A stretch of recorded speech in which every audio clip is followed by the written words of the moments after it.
Mesdames, Messieurs, bonjour. Vous êtes sur Africain face à l'Afrique. Face à l'Afrique, donc, et le débat entre la CEDEAO et l'AES.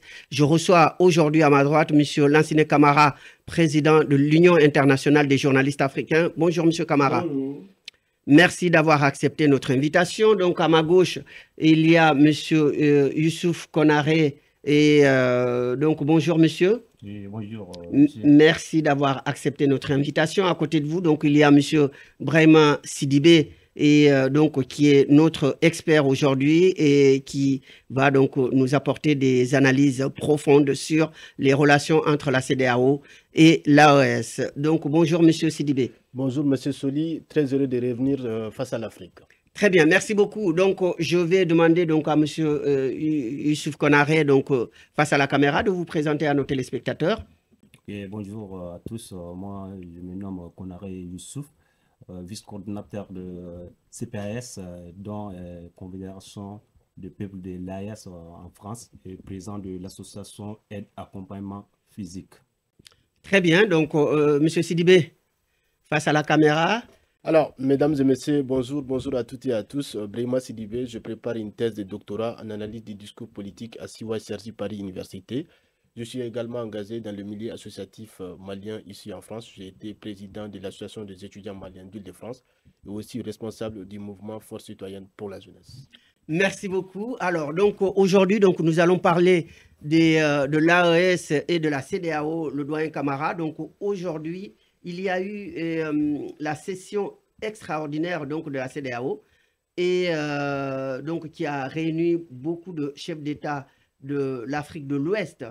Et aujourd'hui, le problème, c'est le divorce entre la CEDEAO et l'AES, qui est l'alliance des États du Sahel, qui compose 3 États, le Burkina Faso, le Niger et le Mali. Donc aujourd'hui, nous allons donc débattre sur cette relation particulièrement difficile entre ces deux entités. Donc, alors, vous qui êtes originaire de la Guinée-Conakry et qui connaît très bien ces deux entités, Monsieur le doyen Camara, donc qu'est-ce que vous pensez d'abord donc de cette situation aujourd'hui qui prévaut au niveau en Afrique de l'Ouest? Alors, je parle ici pour apaiser.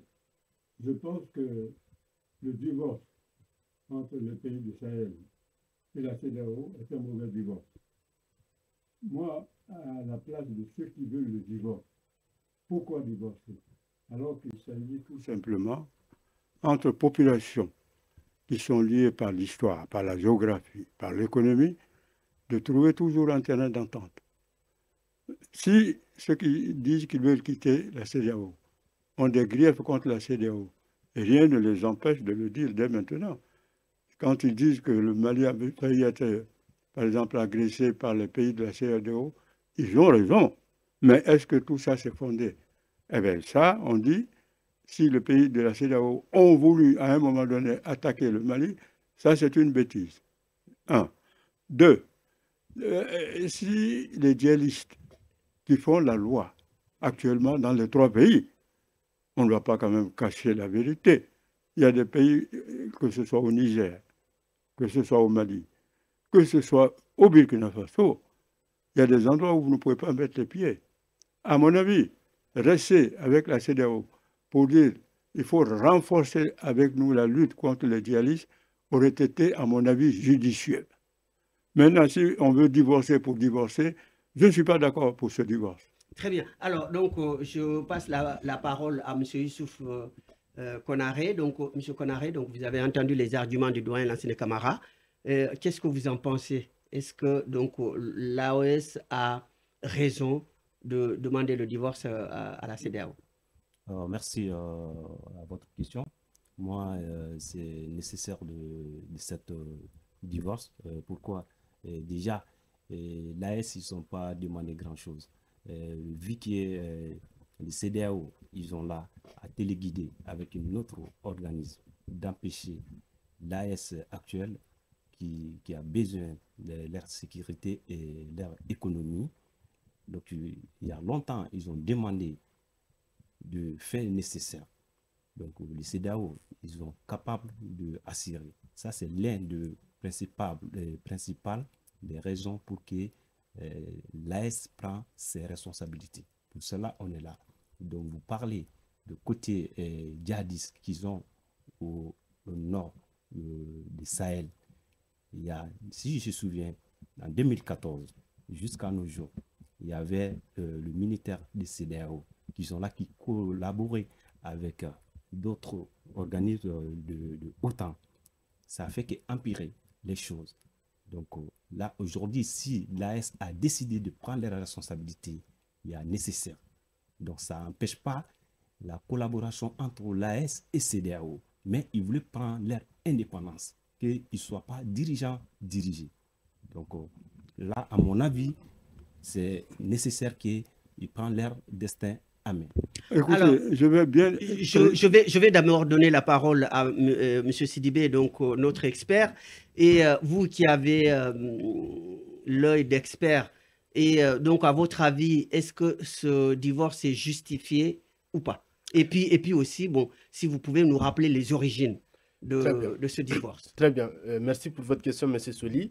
Je vais simplement rappeler au doyen, qui est admirateur tant des démocrates, que selon, je prends au mot l'ancien président de Côte d'Ivoire, Félix Houphouët-Boigny, qui dit en politique comme dans la vie civile, lorsqu'il y a des mariages, il y a des divorces. Et donc, ça, pour en venir aux sources profondes de ces divorces-là, je pense qu'il faut quand même rappeler que le pays de l'AES, à commencer par le Mali, a été frappé par des sanctions dures en janvier 2022 par la CEDEAO. Et donc, à partir de ce moment-là, je pense qu'on a franchi un cap. Parce que jamais auparavant, un pays membre de la CEDEAO, encore membre fondateur, n'avait été autant sanctionné. Et parfois, lorsqu'on analyse au fond, ce sont les populations qui ont été affectées par ces sanctions-là. Et donc, à partir de ce moment-là, je pense qu'on a sémé les graines de ces divorces-là. Et on a constaté qu'au fur et à mesure qu'on avance, eh bien, ce qu'on reprochait à la CEDEAO d'être un syndicat de chefs d'État, c'est apparu plus ou moins, parce que quand on voit que finalement des décisions qui ont été prises par la CEDEAO, on avait l'impression, je dis bien l'impression, que ce sont des décisions qui ont été dictées par l'extérieur. Et donc, à partir de ce moment-là, je pense qu'il y a un fossé qui s'est créé entre les dirigeants de la CEDEAO et ceux de l'AES. Maintenant, pour moi, la goutte d'eau qui a fait déborder le vase, et même les chefs d'État de la CEDEAO en conviendraient, c'est qu'en juillet 2023, il y a eu le coup d'État au Niger. Et la CEDEAO a menacé d'intervenir militairement. Militairement, figurez-vous. On se souvient que le Niger et le Nigeria font frontière, avec des frontières poreuses, des populations qui vivent de part et d'autre. Comment imaginez-vous faire la guerre à un pays frère qu'est le Niger? Et donc, je crois que dès lors, parce qu'il y a beaucoup, même si la création officielle de l'AES date du 16 septembre 2023 à Bamako, personnellement, à mon avis, l'acte fondateur de l'AES date du 31 juillet 2023. C'est à travers le communiqué conjoint entre le Mali et le Burkina qui menaçaient à leur tour aussi de soutenir le Niger. Si jamais il y avait l'intervention militaire de la CEDEAO. Donc je pense que quand on prend tous ces faits-là, eh bien, la résultante de tout ceci ne pouvait aboutir qu'à ce divorce-là. Mais qu'à cela ne tienne, vous avez dit c'est un mauvais divorce. Effectivement, bon, je ne pense pas qu'il y ait un bon divorce dès qu'on parle de divorce. Mais je crois qu'on peut aboutir à un divorce à l'amiable. Parce que quand je pense qu'on va y revenir au cours de l'émission, c'est qu'on constate ce que politiquement, il y a des divergences profondes, mais au niveau du point de vue de la libre circulation des personnes et des biens, je ne pense pas qu'il y aurait des divorces à ce niveau-là, parce qu'aucune, je dis bien aucune des deux entités, aussi bien l'AES et la CEDEAO, n'a intérêt à imposer des visas de part et d'autre. Bravo, jeune homme. Alors, le doyen Camara. Je dis bravo et je suis très clair. La CEDEAO a commis des erreurs. Et à un moment donné, on a cru comprendre que la CEDEAO recevait des ordres de l'étranger. Et nous sommes les premiers à dire que ça ne peut pas durer, ça ne peut pas continuer, que des ordres viennent de l'Élysée ou d'ailleurs. Mais, entre-temps, si les pays du Sahel restaient au sein de la CEDEAO, revendiquaient la libération, la souveraineté de la CEDEAO, ce serait encore mieux. Je peux, si je veux divorcer, la personne avec laquelle je veux divorcer, on peut nous mettre ensemble pour dire pourquoi tu veux divorcer. Avant de divorcer, est-ce que l'autre là est prêt à réparer ses erreurs? Si l'autre dit oui, je suis prêt à réparer mes erreurs. Je ne pense pas que la CEDEAO, qui a fait beaucoup d'erreurs, refuse aujourd'hui de réparer ses erreurs. La preuve, si la CEDEAO, à un moment donné, est devenue impopulaire, c'est à cause de certaines de ses mauvaises décisions. Maintenant, les pays du Sahel, ils savent bien que l'Afrique n'a pas besoin d'être balkanisée, morcelée, chacun dans son coin.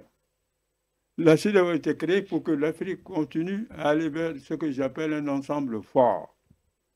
Maintenant, si la CEDEAO et les pays du Sahel s'en vont, c'est une manière de balkaniser d'une façon ou d'une autre cette partie de l'Afrique. C'est pourquoi, à mon avis, chacun doit mettre de l'eau dans son vin, jeune homme. C'est-à-dire, j'ai commis des erreurs, il ne faut plus que je fasse les mêmes bêtises. Si chacun met de l'eau dans son vin, le divorce peut être évité. Et c'est mon souhait qu'on évite le divorce. De toute façon, on leur a donné, pour le moment, les pays du Sahel ont donné, je crois, 6 mois. 6 mois, oui. Voilà. Si au bout de 6 mois, il n'y a pas possibilité de dialoguer et de corriger les erreurs, il y aura divorce. Mais divorce, ça ne veut pas dire qu'on va gagner. C'est-à-dire que nous allons nous balkaniser, nous entre-déchirer. Et je crois que ça, ce n'est pas bon pour l'Afrique. Mais, M. Konaré, vous avez dit, donc on leur a donné un moratoire de 6 mois. Mais la déclaration du président du Niger a quasiment fait voler cet espoir parce qu'il a déclaré que la décision est irrévocable. Donc, qu'est-ce que vous en pensez? Effectivement, je affirme la décision du général, le président de Niger, parce qu'on a fait, l'AS, ils ont fait une analyse pendant longtemps. L'erreur que vous venez de citer, venant de CEDEAO, il y a plusieurs. Même là aujourd'hui, il fait, parce qu'ils ont téléguidé. Il faut que les gens ils comprennent ça. L'AS, ils n'ont pas fait des choses à hasard. Parce qu'à l'époque, ils avaient empêché de faire des choses indépendantes, même le partenariat. Ce n'était pas comme ils souhaitent. Donc, les CEDEAO, ils étaient mis comme ça avec le OTAN, tout ce qu'il fait. Donc, d'ici 6 mois, l'AS, ils ont pris leur décision et c'est le terrain sans retour. Donc, je vous garantis, quand vous dites divorce, qu'il y a des conséquences. Ils étaient clairs. Ils ont dit qu'ils ont ouvert. Il y a divorce, mais chacun fait ce qu'il fait, mais il n'y aura pas d'interdit de visa ou le consort. Sauf si CEDEAO, en énervant, si ils ont fermé, ils ont fait quelque chose vraiment qui vont s'imposer parce que les AS, ils ont refusé de rester. Bon, s'il fait comme ça, je pense que l'AS, ils sont prêts à tout pour l'avancement du pays de l'Afrique. Alors, M. Sidibé. Oui, alors par rapport au délai de 6 mois, en réalité, moi je crois que la CEDEAO essaye de se voiler la face. Je vais vous dire pourquoi. Parce que vous savez, en mai 2025, la CEDEAO célébrera ses 50 ans d'existence. Et à mon avis, le délai de 6 mois, ça couvre la période de mai, parce que ça va jusqu'au 29 juillet. Donc c'est juste une manière de dire, bon, on a célébré les 50 ans d'existence à 15 pays au lieu de 12. Même si on sait qu'au fond, je ne pense pas que pendant le pays de l'AES ont eu 1 an. 1 an. Parce que quand vous déclarez le retrait, il vous fait 1 an pour changer d'avis. Ils ont eu 1 an, ils n'ont pas changé d'avis. Je ne vois pas pourquoi ils changeraient d'avis pendant les 6 mois. Premier élément. Deuxième élément, on a vu que c'était aussi une proposition aussi bien du Parlement de la CEDEAO que des médiateurs qui sont le président du Sénégal, Bassirou Diomaye Faye, et aussi le président du Togo, Faure. Mais est-ce que Faure est assez fort pour faire revenir le pays de l'AES sur leurs décisions? Je n'en suis pas sûr. Et à ce niveau aussi, ce qu'on peut souligner, je crois que quoi qu'on dise, et ça c'est important, il faut laisser un canal de discussion. Parce que comme je l'ai dit tantôt, aucune des entités n'a intérêt à ce que les divorces se passent de manière brutale. Parce que ce sont des populations qui sont imbriquées les unes dans les autres. Ce sont des pays qui vivent côte à côte depuis des millénaires. Et je ne pense pas qu'on peut aboutir à cela. Mais je suis sûr d'une chose, aussi longtemps que le général Assimi Goïta sera à la tête du Mali, que le capitaine Traoré sera à la tête du Burkina, que le général Tchani sera à la tête du Niger, je ne suis pas sûr que ces pays reviendront dans les girons de la CEDEAO, en tout cas au niveau politique. Mais les acteurs, par exemple, ceux qui étaient à l'origine de cette sanction difficile, eh bien, la plupart ne sont plus là. Le Ghanéen voilà, doit partir parce que le Ghana vient d'avoir un nouveau président. Le Sénégalais Macky Sall n'est plus là. Et normalement, Alassane Ouattara aussi, s'il respecte la Constitution, ne sera pas là en 2025. Donc, dans ce cas, je crois que la négociation doit être facile, le doyen Camara. À mon avis. Et puis, ceux qui ne comprennent pas, et il faut bien expliquer, les conséquences économiques seront, mais alors, catastrophiques. Voilà 3 pays enclavés. Ils n'ont pas la mer pour pouvoir, évidemment, faire circuler les marchandises par bateau et autres. Comment on peut, 3 pays enclavés, dire nous quittons la CEDEAO alors qu'il y avait quand même quelques avantages du côté de la circulation des biens et des hommes. Il y avait le passeport CEDEAO. Ça te permettait d'aller où tu veux. Oui, mais ils avaient été sanctionnés. J'arrive. Et pourtant, maintenant, donc, ils vont avoir des relations, oui. J'arrive. Je dis, je souhaite bon vent aux 3 pays du Sahel. S'ils prouvent par leur capacité, leur patriotisme, leur sérieux, qu'en quittant la CEDEAO qui peut faire mieux, mais tant mieux. Mais je n'y crois pas. J'aurais aimé, depuis qu'ils sont au pouvoir, les uns et les autres, qu'ils commencent déjà par prouver qu'ils sont capables de faire mieux. C'est-à-dire que moi, je ne dis pas que la CEDEAO, c'est parfait. Je l'ai dit, la CEDEAO a commis beaucoup de bêtises. Mais en même temps, ceux qui ont pris le pouvoir par les armes, les résultats sont maigres. Et pourquoi les Africains ne veulent pas qu'on se dise la vérité? Au Niger, on te massacre à la frontière comme si vous étiez des poulets. Au Mali, non, vous allez répondre, jeune homme. Au Mali, j'ai dit tout à l'heure qu'ils ont mis un représentant du Haut Conseil malien qui a quitté la France, qui était là à Bamako. On le met en prison. Et je pose la question aux représentants de Assimi Goïta, pourquoi on l'a mis en prison? Eux-mêmes disent, c'est pas Assimi Goïta. Mais c'est qui alors? Ça prouve déjà qu'il y a ce que j'appelle beaucoup d'incohérences. Oui, mais est-ce que c'est Assimi Goïta qui l'a mis en prison, M. Sidibé? Non, il va répondre. Donc, non, sur ça, maintenant, il va d'abord répondre sur les représentants du Conseil des Maliens de France en prison. Alors, non, je pense qu'il y a le doyen mélange beaucoup d'éléments ensemble. Je vais essayer le doyen dit les faits exacts. Les démêler, voilà. Oui ou non. Non, ne commence pas à faire ce que j'appelle la confusion. Et le monsieur est-il en prison, oui ou non? C'est pas le sujet. C'est pas le sujet. Non, c'est parce que là, ça fait partie du Mali. Le Mali fait partie du Sahel. Oui, j'en viens. Je réponds d'abord par rapport au rapport entre CEDEAO et AES, notamment. Vous soulevez la question tout à l'heure de dire, vous posez la question, est-ce que les dirigeants de l'AES ont pu faire mieux que leurs prédécesseurs? Est-ce que finalement leur prise de pouvoir a été justifiée? Parce que quand vous regardez, ces 3 pays ont en commun le problème de sécurité. C'est le problème qui est en commun à ces 3 pays-là. En tout cas, pour ce qui est du Mali, ce qui est sûr, c'est que l'insécurité n'a plus la même ampleur qu'il y avait 4-5 ans. Ça, c'est un fait. Je ne dis plus qu'il n'y a plus d'attaques. Je ne dis plus qu'aucun militaire ne meurt au front. Mais avant, on assistait à des attaques de grande ampleur, des camps militaires entiers qui étaient attaqués. Ce n'est plus le même cas. La CEDEAO, elle a été toujours là pendant que ces pays étaient sous le feu des djihadistes. Qu'a-t-elle fait? Qu'a-t-elle fait? On se pose la question. Qu'a-t-elle fait la CEDEAO? Et donc maintenant, je crois que la CEDEAO, au lieu de... Parce qu'il n'y a pas de fumée sans feu. Sans feu, il n'y en a pas. Parce que la CEDEAO essaye de s'attaquer aux problèmes politiques en mettant l'accent sur le retour à l'ordre constitutionnel, en oubliant ce qui a conduit à la prise de pouvoir anticonstitutionnelle. Et quand on parle de prise de pouvoir anticonstitutionnelle, ce n'est pas que par les armes. On a des exemples au sein de la CEDEAO où il y a eu des prises de pouvoir anticonstitutionnelles. Qu'est-ce qu'a-t-elle fait à ce niveau-là? Mais après, je suis d'accord, puisque vous acceptez que la CEDEAO a des failles, tant mieux.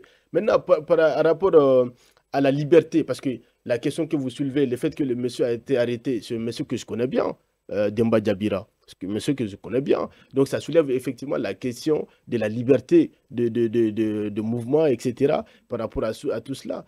Bon, maintenant, ça c'est un cas particulier. Je pense que ça, c'est une voilà, affaire c'est une affaire, voilà, c'est un cas particulier. malienne. Si on essaie Voilà. d'entrer dedans, je crois qu'il y a plusieurs une affaire élections, voilà, malienne. à ce niveau-là. Mais je pense que ce qu'on ne doit pas oublier non plus, c'est que les principes sont les principes. Mais si vous faites un sondage aujourd'hui au sein des pays de l'AES, je pense que vous trouverez une grande majorité de l'opinion publique qui serait d'accord avec la position qu'a prise les dirigeants de l'AES.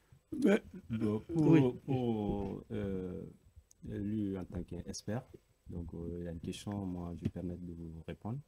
Donc vous disiez que les 3 pays n'ont pas de mer. Même si vous regardez la carte, les 3 pays ils sont en haut, les autres sont en bas. Ils sont en bas où il y a le mer. Mais ce qui est doyen, c'est que vous n'oubliez pas, le pays de l'AES actuel et CEDEAO, c'est donnant-donnant. C'est de missions qui partagent entre eux. Le marchandise qui fait l'AES par mois, ce qui y contribue, c'est 900 milliards par mois que des CEDEAO qui gagnent. Donc, si CEDEAO continue de couper tout ça, il y aura il n'y aura que des perdants. Il n'y aura que perdants. Donc, les CEDEAO, ils ont le mers, ils avaient des mers, c'est certain. Mais ça ne marche pas. C'est une truc de commerce, de gagnant-gagnant envers ceux qui ne sont pas de mer. Ça, c'est ces questions-là. Le deuxième question, l'attaque là, c'est fait exprès. Parce que durant où il y avait des CEDEAO, c'était les mêmes unions, les CEDEAO, ils étaient là, comme l'expert il vient de dire. Et ils étaient là, il y avait le militaire des CEDEAO qui sont là à intervenir. Mais là, à ces cours-là, des fois même, il y a l'intervenant, ils sont là avec leurs armes. Ils ont dit qu'ils ne sont pas là pour attaquer des djihadistes, mais ils sont là juste pour maintenir. Il y a des témoins plusieurs fois. Le président, capitaine Ibrahim Traoré, il a souligné. Au moment où lui, il était sur le front, il voyait les contingents des CEDEAO européens, ce qu'il fait. Tout le monde a attendu ça, ce qu'il fait. Donc, c'est Assimi Goïta aussi. Plusieurs fois, lui, il était sur le front. Ce qu'il a vu. Et tout le monde a attendu. Donc, du coup, le jour où aujourd'hui, l'attaque, le petit attaque qu'il fait là, c'est fait exprès de toujours révolter la population de l'AES contre leurs dirigeants. C'est fait exprès. Tout le monde sait ça. Voilà. Donc, pour vous éclaircir ça. Voilà. Le doyen Camara. Ça m'amuse. Tout cela m'amuse. Je le redis. La CEDEAO. Oui, mais déjà, est-ce que vous croyez à cela qu'il y a eu des manœuvres de la part des pays de la CEDEAO en complicité avec des puissances étrangères pour déstabiliser les pays du Sahel? Mais même si c'était vrai, pourquoi qu'est-ce que la CEDEAO a gagné si elle se laisse manipuler par des puissances étrangères pour attaquer un pays frère? La CEDEAO, c'est que j'arrive. Est-ce que la CEDEAO n'a rien. Il affirme ou il fait, après, il dit la suite. Non, la CEDEAO n'a pas gagné en se laissant manipuler par les puissances étrangères. Et je vais vous dire mais la CEDEAO avait accepté, quand il y a eu le coup d'État au Niger, d'aller rétablir Bazoum avec l'accord de la France. Ce qui a été une très grosse bêtise, c'est ce que j'ai dit tout à l'heure. J'ai dit que la CEDEAO est loin d'être une institution parfaite et que la CEDEAO doit mettre de l'eau dans son vin. Mais les pays du Sahel aussi doivent mettre de l'eau dans leur vin. Je vais vous dire quelque chose. C'est l'Union africaine à laquelle il faut faire appel. L'Union africaine est là comme une coquille vide.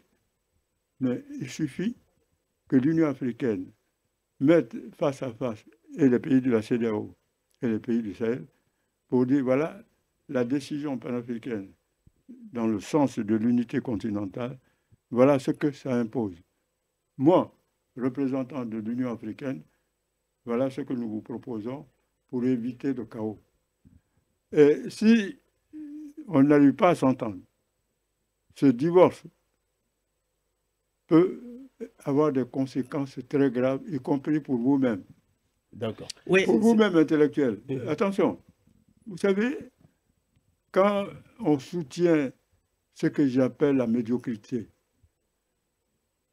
mais on va tout le temps dans le chaos. Ces militaires que je respecte beaucoup, qui sont venus par patriotisme au départ, rien ne les empêchait de dire, mais nous avons pris le pouvoir, nous organisons des élections libres, ne serait-ce que pour les légitimer. Pourquoi ils refusent qu'il y ait des élections libres et transparentes, qu'ils aient leurs candidats et que ceux qui sont de l'autre côté aient leurs candidats, que le peuple tranche? Pourquoi ça? Et si on avait commencé par... Je le redis, cher ami, ATT, je le redis, quand il y a de bons militaires, il faut les soutenir. Très bien. Donc, il y a Oui, M. Sidibé. oui, je vais finir. Quand il y a de bons civils, il faut les soutenir. Parce qu'il faut que je donne la parole à l'expert pour qu'il apporte son regard là-dessus, parce que sinon, après, il y aura beaucoup de questions et voilà. Oui, alors, mon cher doyen, il insiste beaucoup sur les conséquences de ces divorces-là. Alors, je pense qu'il y a deux éléments, parce qu'il faut savoir que quand on analyse bien la décision de l'AES, on voit que ça a été mûrement réfléchi. Je vais vous dire des raisons. La première, c'est que déjà, je pense qu'ils ont tendu un piège à la CEDEAO en annonçant en amont, c'est-à-dire un jour avant les sommets de la CEDEAO, en disant que nous, AES, on ne va pas imposer de visa. Les ressortissants de la CEDEAO sont les bienvenus chez nous. Nous n'imposerons pas de visa. Vous savez, la réciprocité dans les relations internationales. Donc, d'une certaine manière, ils obligent la CEDEAO à appliquer la réciprocité, c'est-à-dire en n'appliquant pas non plus des visas aux ressortissants de l'AES. Si c'était le cas, je ne vois pas pourquoi il y aurait des conséquences économiques, parce que la libre circulation concerne autant les personnes que des biens. Donc, à ce moment-là, il n'y a pas de problème. Quand bien même que la CEDEAO n'entende pas de cette oreille-là et qu'elle applique des visas, la conséquence sera à deux niveaux. Premièrement, elle perdra davantage de crédibilité au sein de l'opinion publique parce qu'elle va apparaître, même si elle n'est pas à l'origine du divorce, ça aussi il faut le reconnaître, hein, ce sont des pays de l'AES qui ont décidé de partir. La CEDEAO ne leur a pas demandé de partir, ça on est d'accord sur ça. Mais en appliquant des visas, le principe des visas, la CEDEAO sera un peu, va se donner une mauvaise image finalement. Parce qu'en disant, bon, et même les pays de l'AES peuvent exploiter, en disant, bon, vous voyez, c'est eux le méchant. Nous, on n'a pas mis de visa, ils ont mis de visa. Alors que c'est l'AES qui est à la source du départ, ça, on est d'accord sur ça.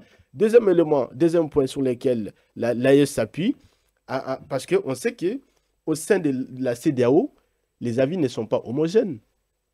Tous les pays ne sont pas sur la même longueur d'onde.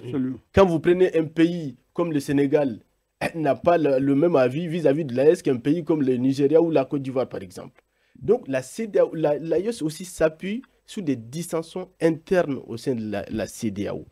M. Soli rappelait tantôt qu'effectivement, il y a beaucoup de dirigeants qui s'en vont au sein de l'AES, c'est-à-dire de la CEDEAO, c'est-à-dire Macky Sall est parti, Nana Akufo-Addo va partir à partir du 7 janvier, il y a des élections présidentielles en Côte d'Ivoire en décembre, mais on sait que ce n'est pas tant le problème et Patrice Talon, Patrice Talon en 2026. Voilà, du Bénin, normalement, n'a pas le droit en troisième mandat. Donc, effectivement, ça, ce sont peut-être des dimensions, des dynamiques qui peuvent aboutir à... Et c'est pour ça que je disais tantôt, les délais de 6 mois n'est pas mauvais en soi. Parce que pour moi, à mon avis, à défaut de faire revenir le pays de l'AES dans la CEDEAO, il faudrait quand même maintenir un canal de discussion. Parce que comme je le dis, au risque de me répéter, aucune des deux entités n'a intérêt à aller vers un divorce brutal. Oui, M. Kona. Ok, et à chaque l'intervention de M. Doyen, il disait qu'il y avait beaucoup de failles venant des CEDEAO. Ça n'a pas daté d'aujourd'hui. Les trois pays, ils ont réuni, mais ça n'a pas daté d'aujourd'hui. Si vous vous souvenez très bien, en 2011, le cas de Libye. Libye, c'était le pays où ils voulaient former une union africaine. Vous, le doyen, vous êtes au courant. Mais au moment l'union européenne et internationale, ils décident de balayer le président. Le même CEDEAO, ils étaient tous ralliés aux communautés internationales. Sauf il y a 2 pays que je souviens, le Côte d'Ivoire de Babo et ATT, qui n'étaient pas. Sinon, le même CEDEAO, ils étaient téléguidés contre Kadhafi.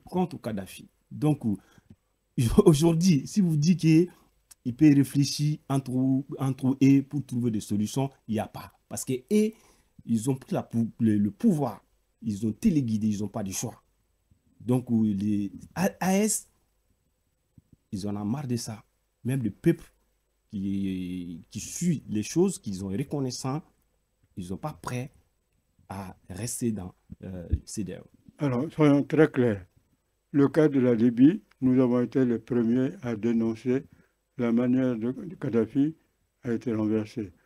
Il y a Sarkozy et Bernard-Henri Lévy qui ont trempé dans cette magouille et nous avons été les premiers, il est au courant, à dire qu'il faut juger Sarkozy et Bernard-Henri Lévy pour avoir fomenté avec quelques têtes brûlées africaines à tuer Kadhafi. Et je le redis, on pouvait capturer Kadhafi, l'envoyer à la CPI comme on a fait avec Babo, laisser Kadhafi s'exprimer et le condamner ou pas le condamner. Si on l'a tué, c'est qu'effectivement ceux qui l'ont tué ont des choses à se reprocher, y compris certains pays africains.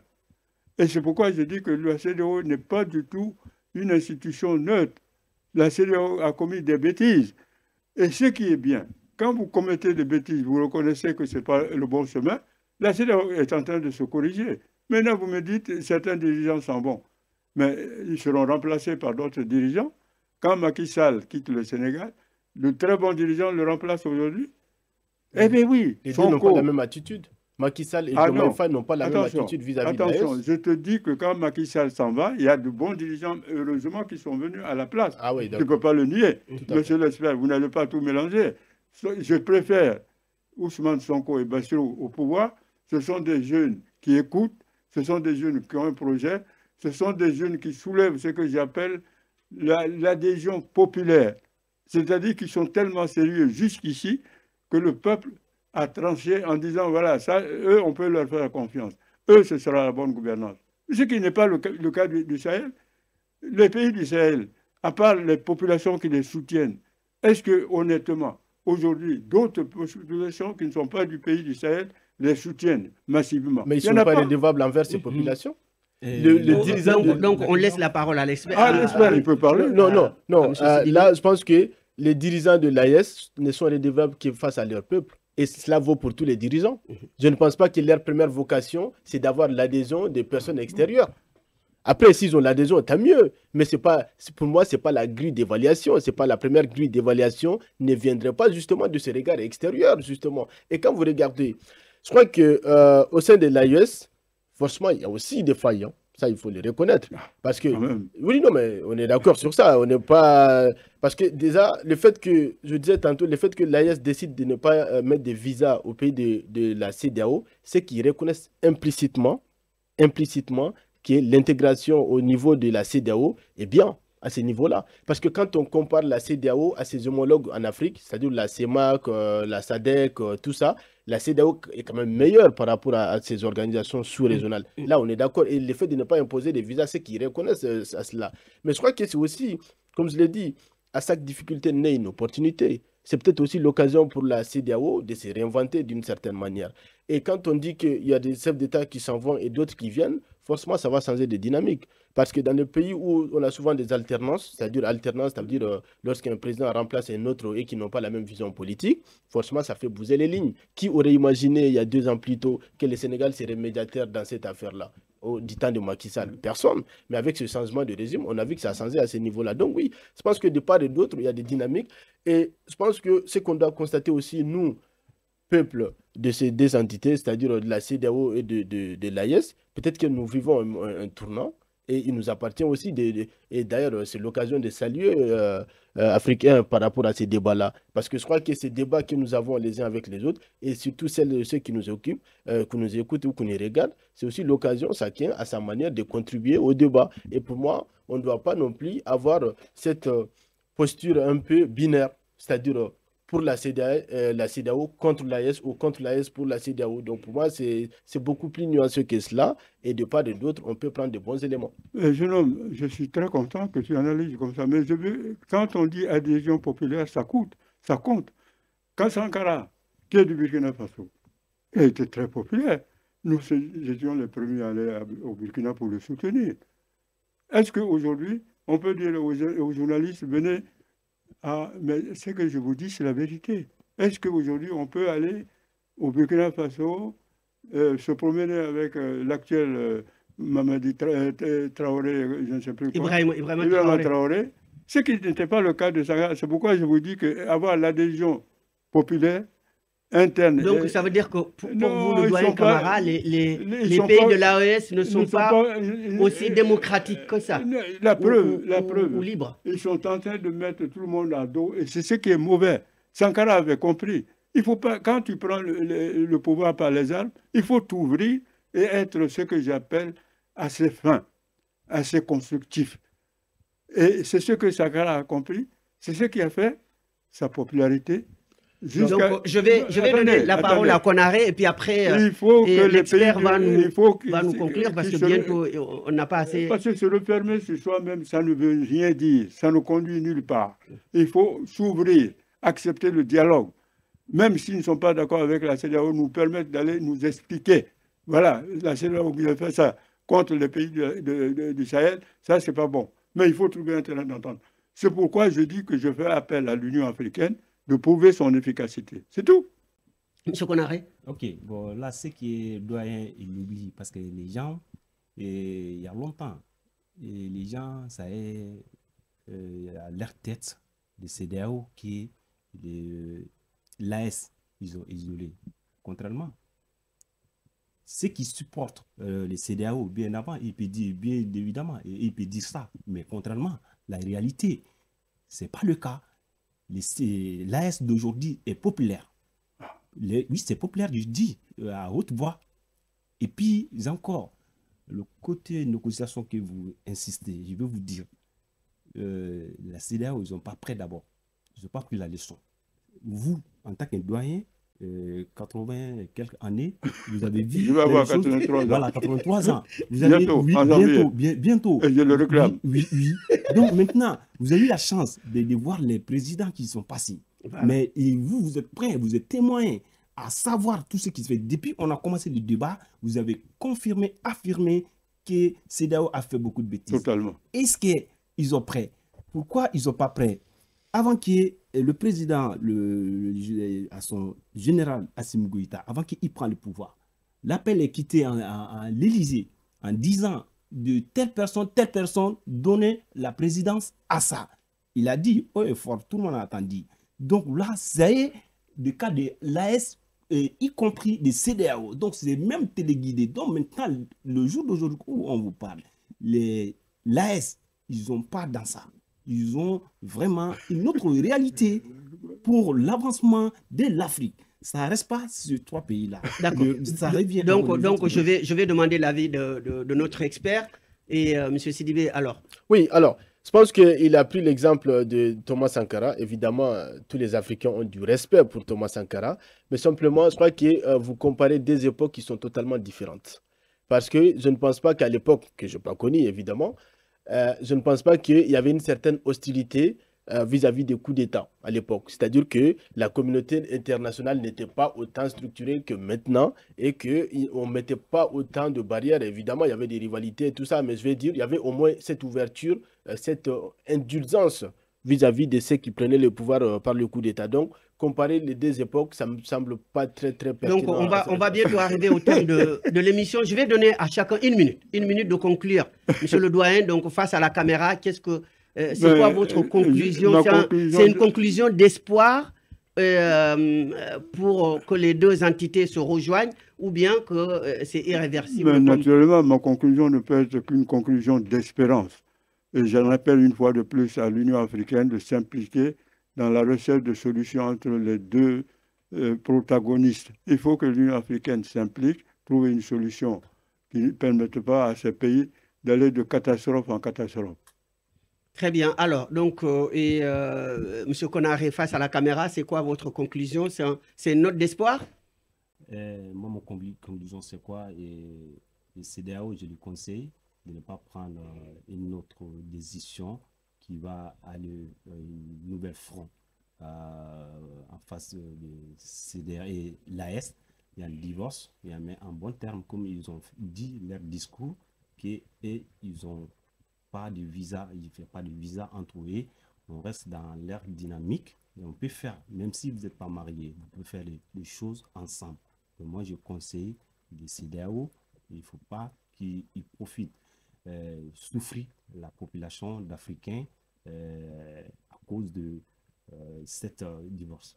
Alors, l'expert. Alors, moi, je pense que, comme on dit, hein, le dirigeant s'en va, le peuple demeure. Donc, je pense que dans cette affaire entre l'AES et la CEDEAO, ce que les dirigeants de part et d'autre doivent mettre en avant, c'est l'intérêt des populations. Et pour moi, même s'il y a divorce, ce divorce doit être à l'amiable, c'est-à-dire en mettant encore une fois les intérêts des populations de part et d'autre, et de se dire que les divergences politiques doivent être temporaires, mais les intérêts de part et d'autre doivent être permanents. Très bien, donc nous arrivons au terme de cette émission, chers téléspectateurs. Donc vous voyez les points de vue de la vision du doyen Lansana Camara, donc de l'Union internationale des journalistes africains, et de M. Konaré Youssouf, et donc qui est aujourd'hui l'un des vice-coordinateurs de CPAS France. France. Parfait. Et puis aussi donc l'analyse donc de notre expert Ibrahim Sidibé. Donc aujourd'hui, les points de vue sont quasiment irréconciliables, hein, bien entendu, selon vos analyses. Donc nous allons suivre de très très près cette situation. Je tiens à dire aux Africains d'être souples dans ce qu'ils font. On ne fait pas la politique de pulsion. C'est moi, c'est non. Il faut analyser, voir ce qui est bon et ce qui est mauvais et prendre la bonne décision. Voilà. Très bien. Alors, donc, nous vous remercions d'avoir suivi cette émission. Nous vous donnons rendez-vous à la prochaine et à très bientôt sur Africain. Merci beaucoup.